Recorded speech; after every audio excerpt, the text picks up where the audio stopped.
నా కుమారుడా, జ్ఞానమును సంపాదించి నా హృదయమును సంతోషపరచుము.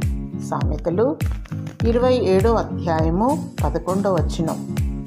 జ్ఞాని దేవుని కనుగొనును. బుద్ధిహీనుడు దేవుడు లేడని తన హృదయంలో అనుకొనును. జ్ఞానము గల స్త్రీ తన ఇల్లు కట్టుకొనును. జ్ఞాని అయిన సొలొమోను తనకున్న అధిక జ్ఞానము చేత తప్పిపోయి సృష్టికర్త అయిన దేవుని ఆయాసపరిచాడు.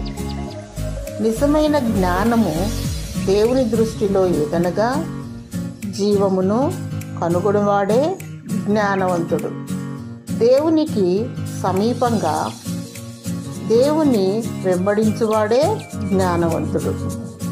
దేవుని సంతోషపెట్టే జ్ఞానమే దైవికమైన జ్ఞానము. దేవుడు జ్ఞానమునకు సృష్టికర్త. సకల ఐశ్వర్యములు ఆయనలో గుప్తమై ఉన్నవి. జ్ఞానము పొదువుగా ఉన్న ఎడల దేవుని అడుగవలెను. జ్ఞానమును సంపాదించుకొని దేవుని సంతోషపరచు, మహిమపరచు. యేసు ప్రభువును ప్రార్థించినప్పుడు జ్ఞానము గల ఆత్మనిచ్చును. దేవుడు సమృద్ధిగా నిన్ను దీవించునుగాక. ఆమేన్.